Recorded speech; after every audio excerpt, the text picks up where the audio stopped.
Bonjour, bienvenue sur le monde du droit. Nous sommes en compagnie d'Alexis Deborde pour parler de la déontologie de la LegalTech. Alexis Deborde, bonjour. Bonjour Arnaud. Vous coordonnez le défi sur la déontologie de la LegalTech dans le cadre du programme d'économie numérique du droit lancé par Open Law. Ce défi a abouti à l'élaboration d'une charte éthique commune entre la LegalTech et les professionnels du droit. Quel est l'objet de cette charte ? Absolument. Alors, avant de parler de l'objet en tant que tel, juste un mot rétrospectif. Effectivement, le programme 4 d'Open Law qui a été initié au début de l'année a vraiment pour objectif de rapprocher deux mondes qui évoluent sur un même secteur d'activité, qui est le marché du droit.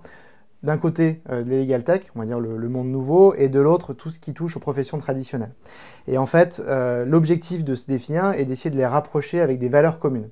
Et ces valeurs communes, elles sont pensées vraiment, et c'est le premier objectif de la charte, autour de l'intérêt du justiciable. C'est vraiment l'intérêt du justiciable ce qui a guidé l'ensemble des réflexions.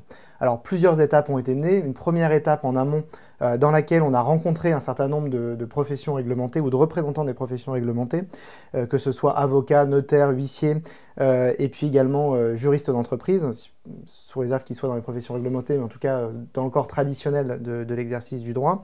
Et puis de l'autre, on a interrogé l'ensemble des legal tech sur finalement quelles seraient leurs attentes autour d'une charte éthique et qu'est-ce qu'ils attendraient d'un texte qui irait en ce sens-là. Donc ça a été toute la première étape. Cette première étape a abouti à une première charte. Cette charte qui a été présentée au mois de juin est finalement un premier socle commun qu'on a pu identifier à partir de l'ensemble de ces travaux réflexion.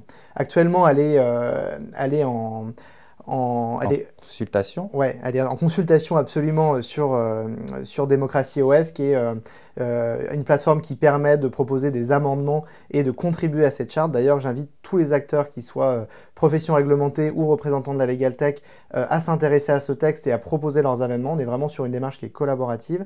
Et voilà, donc de ces premiers éléments de réflexion et de plateforme, on organise le 4 octobre un hackathon.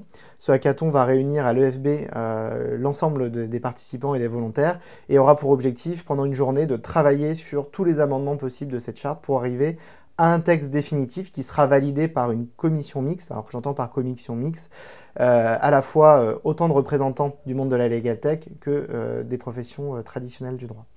Comment justement les professionnels du droit ont-ils accueilli cette démarche? Alors en fait, rétrospectivement, il y a 2 ans, les professionnels du droit envisageaient tout ce qui touche aux startups du droit et ou aux legal tech comme des braconniers. Et c'était des personnes qui venaient finalement marcher sur leur plate-bande, interagir sur leur périmètre, et donc ils étaient perçus de façon très négative. Aujourd'hui, les mentalités sont clairement en train de changer, et justement, le fait d'avoir travaillé sur cette charte-là a permis justement de rapprocher ces deux mondes, où finalement, au fil des discussions, on se rend compte que les intérêts sont les mêmes, que les legal tech et ou les start-upers du droit ont une vraie volonté également de bien faire les choses, de ne pas forcément aller nuire aux professions réglementées, mais au contraire de travailler avec elles.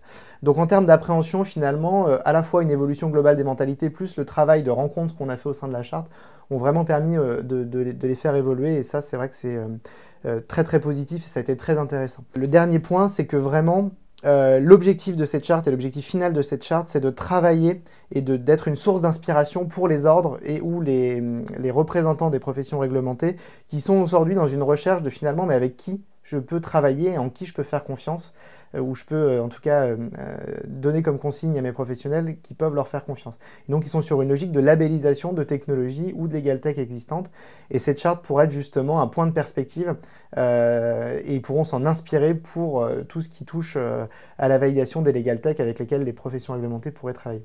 Donc c'est une démarche qui est initiée par exemple au sein du barreau de Paris actuellement en termes de labellisation, et ils sont sur des réflexions sur ces sujets-là, mais également c'est des réflexions qui sont communes aux juristes d'entreprise, aux huissiers avec qui on a pu énormément discuter.